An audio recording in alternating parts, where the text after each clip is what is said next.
오늘 말씀의 제목은 상식을 뛰어넘어 찾아온 사랑, 상식을 뛰어넘어 찾아온 사랑이라는 제목으로 오늘 말씀을 함께 나누도록 하겠습니다. 이제 4장으로 넘어와서 4장 1절부터 14장 22절까지는 이제 욥과 그 친구들의 첫 번째 변론이 담겨 있는 장입니다. 그 시작, 첫 번째 변론의 시작을 이렇게 열어가는데요. 그 시작을 세 친구 중에 대만 사람 엘리바스라는 자가 먼저 입을 떼지요.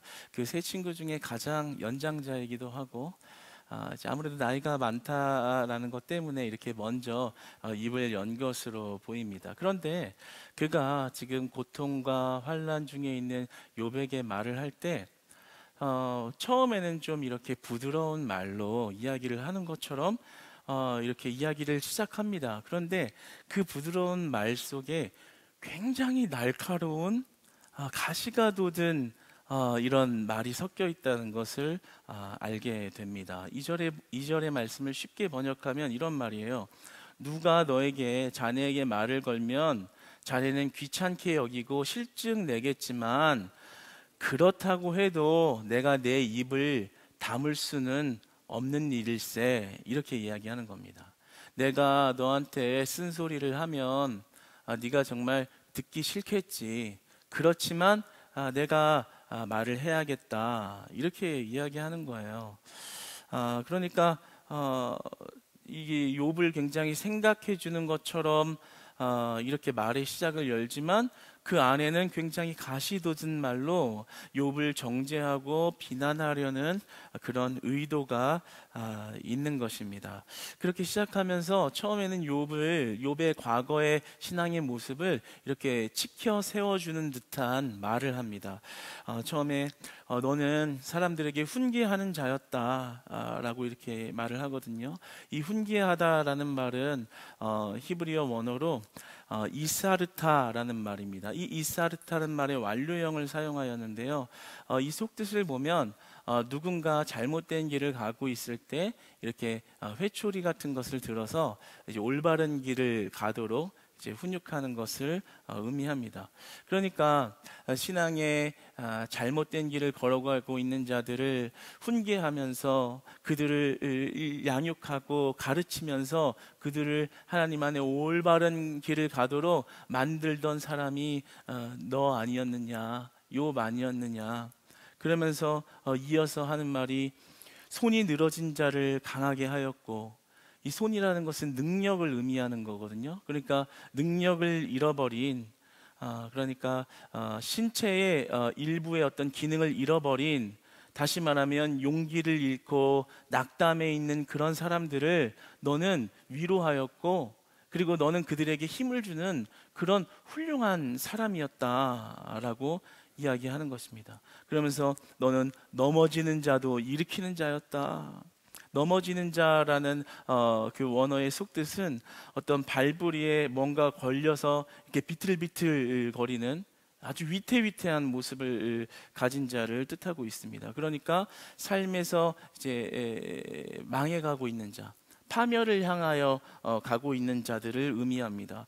그러니까 죄를 지어서 하나님 앞에 징계를 받고 망해가는 그런 사람들마저도 너는 그들을 권고했고 그들의 손을 잡았고 그들에게 하나님의 말씀을 이야기하면서 그들을 생명길로 인도하지 않았었냐. 네가 그런 사람들을 정말 하나님 앞으로 잘 인도하고 마음이 아파서 주체를 못하는, 그리고 환경의 상황의 어려움으로 넘어진 자들을 위로하고 다시금 살아나게끔 하는 일을 네가 하지 않았었냐. 무릎이 약한 자도, 신체가 허약한 자도 그들이 다시 살아갈 수 있도록 너는 그렇게 하나님 앞에 살아가지 않았냐. 이렇게 이야기를 합니다. 욥이 하나님과의 관계에 있어서의 신앙의 그 끈끈함과 더불어서 그가 삶을 살아가는 데 있어서 이웃을 대하는 태도 또한 흠이 없었다라는 것을 보게 됩니다. 하나님 사랑, 이웃 사랑, 하나님과의 관계가 끈끈할 때 정말 이웃들을 돌보고 그 자신의 가까운 사람들을 하나님 앞에 올바른 길을 가게 하려고 부단히 애썼다는 것을 증명하고 입증하는 것을 보게 됩니다. 그러니까 욥을 이렇게 과거에 있었던 신앙의 좋은 이런 행적들을 이야기해 주는 것은 마치 지금 욥에게 위로와 힘을 주는 것 같지만, 사실 5절 이하에 이제 내려가서 그런 욥을 책망하기 위해서 책망을 분명히 하게 하려고 이렇게 전제를 한 거예요.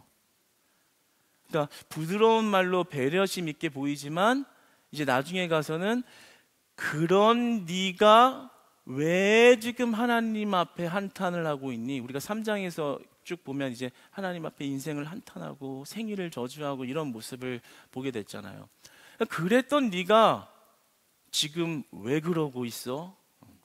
너 남을 위로하고 훈계도 하고 정말 넘어진 자를 일으키고 무릎이 약한 자를 돕고 그러면서 네가 정말 신앙의 리더 역할을 온전히 했던 네가 왜 지금 하나님 앞에 인생을 한탄하고 불신앙의 모습을 보이는 그런 삶을 살고 있느냐? 네가 지금 아무리 힘들어도 듣기 싫어도 나는 이 말을 해야겠다, 이렇게 나가는 거예요. 그러면서 사실 15장, 22장에 나아가서 변론을 할 때는 굉장히 뼈 아픈 말을, 가시도 친 말을 막 하는 것을 보게 됩니다. 그러니까 지금 욥은 낙심하고 고통스러워서 이렇게 삶을 살아갈 힘을 못 얻고 정말 낭망에 있는 자인데, 그가 힘들어할 줄을 알면서도 정죄하고 비난하는 친구의 모습을 보게 됩니다. 오늘 이제 보면 그러잖아요. 네가 이 말을 하면 싫어할 줄은 알겠지만, 어떤 다른 뜻으로는 네가 염증을 낼 줄 알겠지만, 그 말을 들으면 더 고통스러울 줄 알겠지만 내가 너에게 이런 말을 한다 하면서 정죄하고 욥을 비난하는 그런 모습을 보게 됩니다. 여러분, 참된 신앙인은 상대방의 정서를 존중하는 자입니다. 여러분, 참된 신앙인은 상대방의 정서를 존중할 줄 아는 자들입니다. 사실 욥이 얼마나 힘들겠어요. 지금 인생을 한탄할 정도로 인생의 극심한 고통이 밀려와서 어찌할 바를 모르는 그자에게 바른 말 한답시고 욥에게 상처와 아픔과 고통을 더 중과시키고 배가시키는 그런 정말 행동을 보게 됩니다. 여러분, 우리는요, 성도가 성도를 대할 때, 교회 안에서 직분자들이 직분자들을 대할 때, 또는 성도가 우리 교회에 찾아온 불신자들을 대할 때요, 이론적으로 맞는 말, 바른 말, 논리적으로 맞는 말을 하기에 앞서서요, 그런 말을 하기에 앞서서 그들의 정서적인 아픔을 어루만져 줄 수 있어야 합니다. 여러분, 상대방의 아픔을 동감하고 더 나아가서는 그 아픔을 먼저 감싸주고 치유해 줄 수 있는 그런 사람 되기를 축복합니다.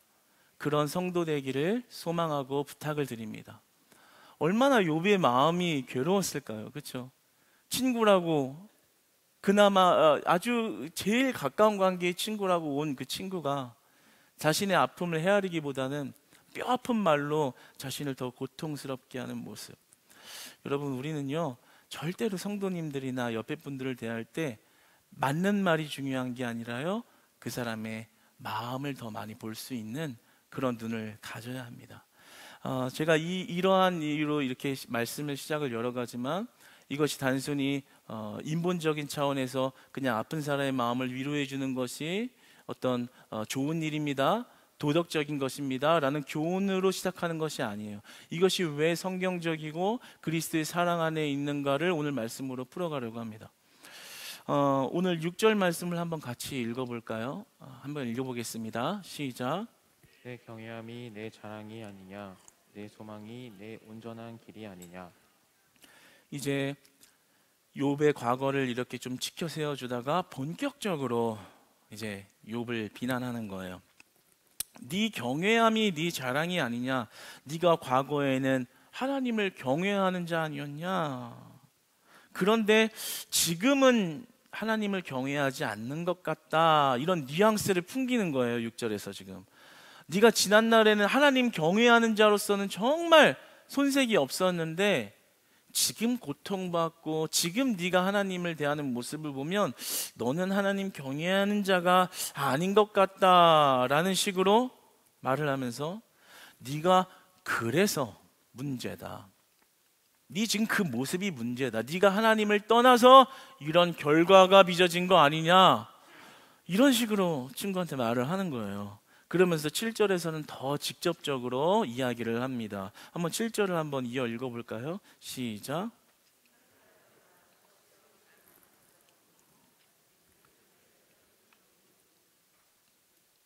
생각해봐.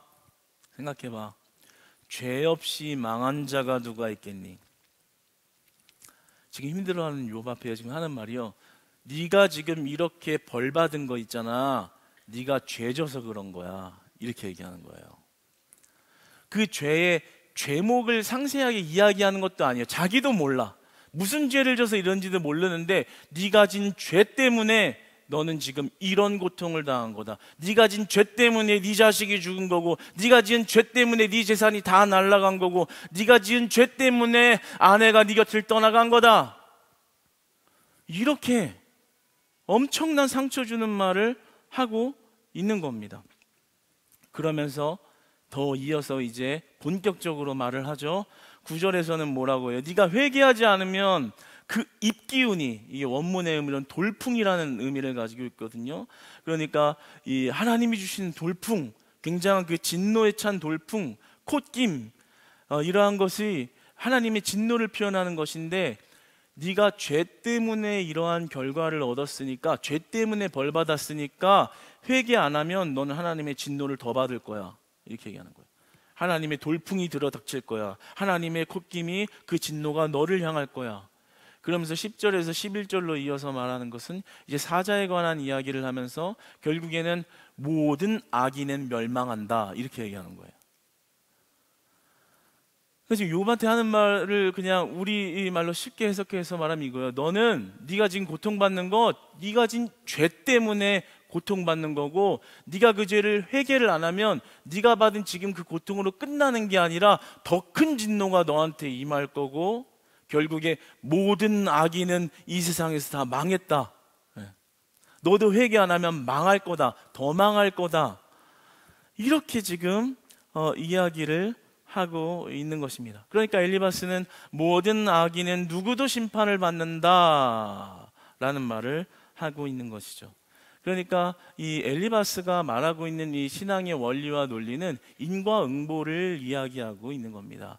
그러니까 내가 선한 행동을 했을 때는 그 결과의 값으로 축복이 오지만, 내가 죄를 졌기 때문에, 악한 일을 행했기 때문에 그 결과로 저주가 오는 것이다, 이렇게 이야기를 하는 거예요. 그러니까 인과응보의 원리로, 권선징악의 의미로 이렇게 접근해서 이야기를 하고 있는 것입니다. 그런데 이 말은 어느 정도 성경적이기는 합니다. 완전히 성경을 떠난 말은 아니에요. 어느 정도 성경적인 말을 하고 있는 것이거든요. 갈라디아서 6장 7절 보면 사람이 무엇으로 심든지 그대로 거두리라. 성경의 원리이거든요. 죄의 삭은 사망이다.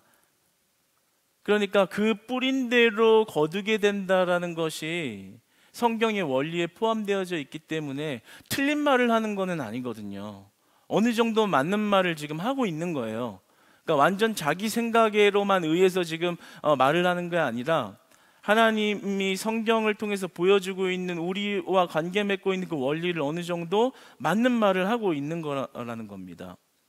그런데 이 엘리바스 변론에는 문제점이 있습니다. 왜, 어떤 것이 문제점이냐면 욥의 고난은 특수한 영역이라는 거죠. 그러니까 지금 인과응보의 원리는 보편적인 원리의 형태입니다. 나쁜 사람이 악인이 죄를 지면 벌을 받는다, 그리고 선한 행실을 했을 때 축복을 받는다, 이 보편적인 원리를 지금 특수한 원리의 상황에 있는 욥에게 적용시킨 거예요. 이것은 엘리바스의 미숙함인 것입니다. 그러니까 지금 그 인과응보의 성경의 인과응보의 원리가 지금 욥에게는 적용될 수 없는 것이거든요. 그러니까 그렇다면 착한 사람은 잘 되고 나쁜 사람은 잘 망해야 되는데 나쁜 사람이 더 잘 되고 착한 사람은 망하는 우리가 이 땅에서 그런 현실을 마주하는 것을 어떻게 설명할 수 있을까요? 그러니까 그것이 바로 엘리바스 그 논리의 문제점인 것이죠. 왜냐하면 성경에 보아도 창세기 4장 8절에만 보아도 아벨은 온전한 제사를 드렸잖아요. 하나님 앞에 선을 행한 거잖아요. 아주 하나님이 원하시는 제사를 드렸는데 살해를 당하죠. 이상하다. 하나님 앞에 선을 행하고 온전한 제사를 드렸으면 축복이 와야지 살해를 당하다니. 이러한 원리에 대해서 어떻게 설명할 수 있을까요? 시편서 119편 71편에도 의인의 신앙의 유익을 위해 악인에 대한 심판을 유보하는 그러한 장면도 나오거든요. 그러니까 지금 엘리바스는 성경의 보편적인 원리를 지금 특수한 상황에 놓인 욥에게 적용시켰다라는 거예요. 그것이 지금 엘리바스의 그 논리의 문제점인 것입니다. 그러니까 여기서 우리가 알 수 있는 것은 사실 우리는 하나님이 주시는 그 시험과 고난의 뜻을 다 알 수 없다라는 겁니다. 다시 말해서 우리가 남을 함부로 판단하면서 정죄하면 안 된다라는 거예요. 내가 알고 있는 성경의 지식 가지고, 내가 알고 있는 얄팍한 그 지식을 가지고서 다른 사람이 하나님과의 어떤 특수한 상황과 하나님이 어떤 뜻과 어떤 때를 따라하는지 알 수 없는 영역을 내가 하나님이 돼서 그 사람을 판단하고 정죄하고 성경의 원리를 들이대면서 그의 심령을 판단하거나 정죄하면 안 된다는 거예요. 여러분, 우리가 옆 사람을 정죄하는, 다른 사람을 정죄하는 그 입술이 회복되기를 축복합니다. 위로의 입술로 변화되기를 축복합니다. 격려하는 자의 입술로 변화되기를 축복합니다. 힘을 줄 수 있는 입술로 변화되기를 축복합니다. 아멘으로 응답한 것처럼 하나님이 그 입술에 기름 부으실 줄 믿습니다. 그러니까 우리가 감히 함부로 판단해서는 안 되는 것은 하나님이 그의 삶에 어떠한 이유로, 어떠한 뜻으로 그러한 일들을 행하시고 계신지를 우리는 다 완전히 이해하거나 알아낼 수 없기 때문입니다. 그러나 제가 이렇게 신앙생활을 하면서 가끔 저를 찾아오시는 분들이나 만나게 되는 분들이 마음 아팠던, 마음에 상처받은 이야기를 하는 그 내용 중에는 같이 이렇게 신앙생활 하는 자나 아니면 아는 자가 어떤 성경의 지식을 가지고서 자신이 당한 고난을 이렇게 정죄하고 비난할 때 그 마음의 상처가 사무치게 상처가 돼서 회복이 안 되는 정말 그러한 경우들을 많이 보게 됩니다. 어떤 질병이나 사업이 망하거나 이런 아픔을 당했는데 와서 이렇게 위로는 못 해줄 망정, 정말 엘리바스처럼, 정말 이것이 오늘 우리 신앙 안에 있는 실질적인 문제입니다. 그 고통당한 자를 위로해 주지는 못할 망정 와서 네가 옛날에 그렇게 예배 안 드리고 하던 네가 이렇게 된 거 아니냐, 네가 옛날에 그 죄 짓는 거 내가 봤는데 네가 그런 죄를 져서 네가 지금 이런 벌을 받는 거 아니냐. 근데 또 들으면 막 그게 맞는 것 같아. 그러니까 막 그 상처와 아픔이 막 깊이 사무쳐서 기도를 해도 기도도 안 나오고 하염없이 눈물만 나오고 해결도 안 되고 막 그 아픔을 어찌할 바를 몰라서 그냥 막 이렇게 너무나 고통스러워하는 그런 모습을 정말 심심치 않게 이렇게 보게 됩니다. 그런데 우리가 남을 함부로 정죄하거나 판단하면 안 되는 이유는 하나님의 주권을 침해하면 안 되기 때문인 것이에요. 그 사람을 판단하고 그 사람을 정죄하는 것은 하나님만 할 수 있는 것입니다. 저는 그래서 어떤 상담을 하게 되거나 이야기를 나누게 되거나 할 때 정죄나 비난의 영역을 하지 않으려고 부단히 노력을 지금도 많이 하고 있습니다. 그런데 가만 보면 이단성이 있는 교회에서 그런 일들을 쉽게 하잖아요. 약간 교주 비슷하게 이렇게 하시는 분들, 예. 네가 그런 죄를 지어서 이렇게 된 것이다. 하나님이에요, 거의. 네가 예전에 그 죄 진 적 있지. 그 죄 때문에 네 후손들이 이런 벌을 받고 있는 거다. 그러면 그런 분위기의 권위에 완전히 굴복되어져서 도저히 헤어나오지 못하는 그런 모습을 보게 돼요. 자기가 하나님이 된 거죠. 자기가 하나님이 된 거예요. 우리가 다른 사람을 함부로 판단하는 죄를 범하지 않기를 축복합니다. 하나님만이 하셔야 돼요. 그 일은 하나님만이 하셔야 돼요. 우리가 할 일은 그저 그 하나님을 바라보는 일이 되어야 합니다. 하나님, 이 뜻을 어떻게 해석해야 될까요? 하나님이 함께 하시는 건 아는데 우리에게, 그리고 저희에게 그 고통을 주셨다면 하나님, 내가 어떻게 해야 됩니까? 하나님이 방법을 좀 알려주세요. 하나님이 말씀하신 대로 순종할게요. 그 뜻도 알 수 없고 이유도 모르겠는데 하나님이 내 길을 인도해 주세요. 여러분, 하나님의 주권 앞에 겸손과 순종으로 나아갈 수 있는 신앙이 되시기를 축복합니다. 그러니까 눈에 보여지는 결과, 저 사람이 저렇게 됐지, 상황, 그 상황으로 판단, 비판, 정죄로 이어지지 마시고 그 상황으로 자꾸만 속단하고 그 짧은 지식으로 직접적인 결론과 적용을 내는 그런 일을 하지 마시고 그 상황 보지 마시고 하나님 보시기를 축복합니다. 그 상황 보지 마시고 하나님의 주권 바라보시기를 축복합니다. 여러분의 경험, 신앙 지식, 생각, 촉, 필, 그런 걸로 옆 사람들 사람 잡지 않으시기를 축복합니다. 여러분, 우리가 진정으로 깨달아야 할 것이 있습니다. 오늘 말씀의 마무리에 해당하는데요, 우리가 예수 그리스도의 사랑을 온전히 깨닫고 온전히 그 사랑 안에 거해야 할 필요가 있습니다. 고린도후서 1장 4절의 말씀을 한번 같이 읽어볼게요. 시작. 모든 환난 중에서 우리를 위로하사 우리로 하여금 하나님께 받는 위로로서 모든 환난 중에 있는 자들을 능히 위로하게 하시는 이시로다. 우리의 모든 환난 중에서 우리를 위로하사 우리로 하여금 하나님께 받는 위로로서 모든 환난 중에 있는 자들을 능히 위로하게 하시는 이시리로다. 아멘. 그러니까 하나님이 우리와 관계를 맺을 때는요, 우리의 환난 가운데 위로를 주시는 분이시고 우리의 고통 가운데 소망을 주시는 분이시고 우리의 질병 가운데 치유함을 주시기 위한 분이라는 겁니다. 여러분, 그 하나님의 사랑을 만나시기를 축복합니다. 여러분, 한번 예수님의 사랑을 자세하게 생각해 보겠습니다. 예수님이 이 땅에 오셨을 때 예수님이 누구를 찾으셨을까요? 건강한 자, 잘 나가는 자, 명예 있는 자?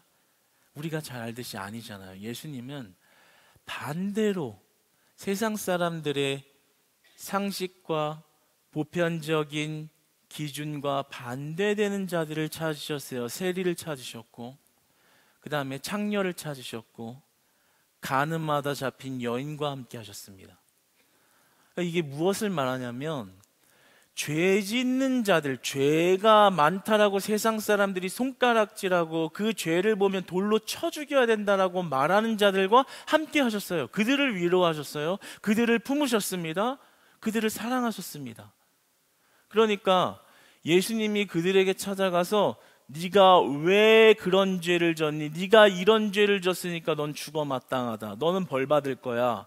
정죄를 하거나 비난을 하거나 그를 실족시키지 않으셨다는 거예요. 오히려 그들을 정죄하는 것은 그 주변에 있는 사람들이었죠. 가늠 하나 잡힌 여인 돌로 쳐 죽여야 됩니다. 세리세리 저거 보세요. 우리 돈 다 갈취해서 자기 배부르고 윗사람들에게 아부나 떨고 있는 자들, 나쁜 사람. 예.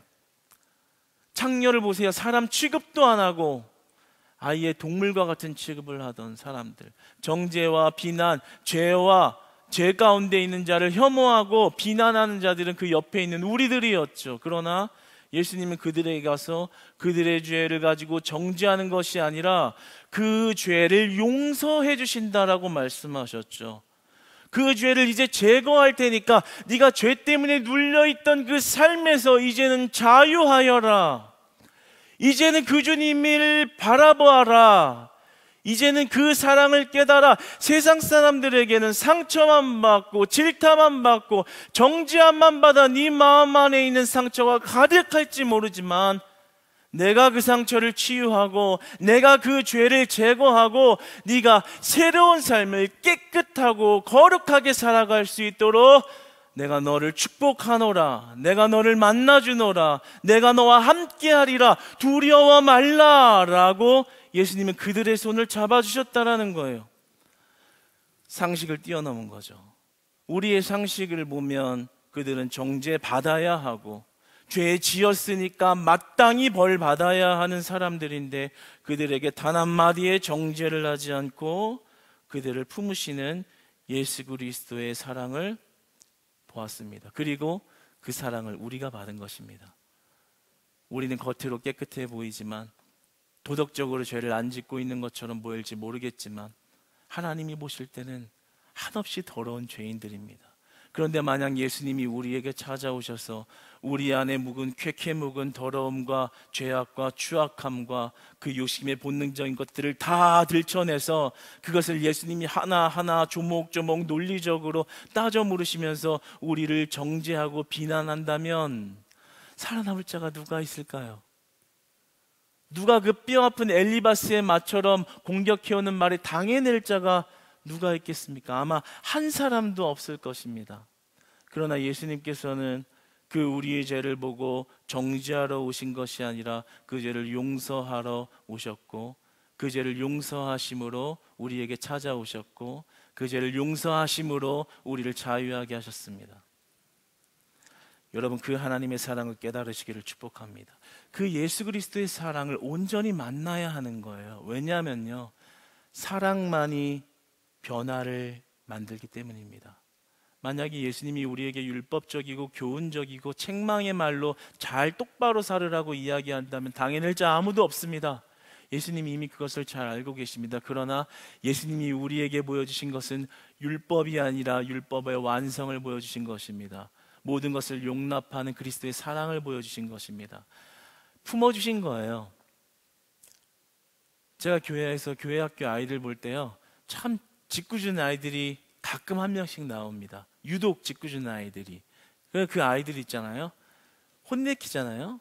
혼내킨 적도 없지만 그 아이를 혼내키고 자꾸만 뭐라고 하고, 네가 왜 그러냐, 네가 이렇게 했으니까 이만큼 맞아라, 네가 이렇게 했으니까 벌 받아라, 너 왜 그러니 왜 그러니 해보세요. 걔가 고쳐지는 게 아니라 더 빗나갑니다. 더 빗나가고 더 마음의 분노를 가지고 다른 아이들 더 괴롭히고 더 반항적인 모습을 보이는 것을 보게 됩니다. 그런데 참 재미있는 것은요, 한 번은 제가 어떤 아이에게 계속 사랑을 베풀었어요. 뭐 대단한 것은 아니었습니다. 걔가 나쁜 짓, 조금 뭔가 튀는 행동을 하면 잘했다. 넌 크게 될 거야. 하는 거 봐.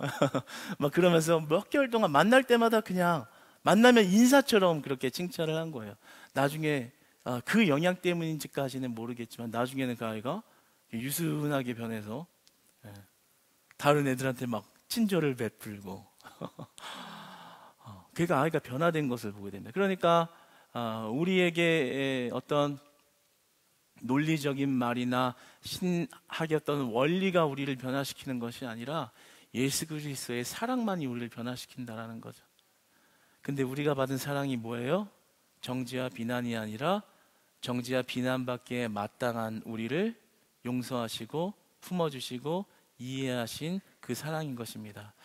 그러니까 여러분, 이제 우리가 어떤 사랑을 받았는지 그 예수 그리스도의 사랑을 깊이 묵상할 때요, 옆 사람을 판단하는 하나님의 주권을 침해하고 넘어가지 않고요, 고통당한 이와 함께 손잡고 하나님의 주권 바라보고 서로 위로하고 격려하고 하나님 앞에, 하나님 안에서 해결을 받으시는 우리 사랑하는 크리스찬 공동체 되시기를 축복합니다.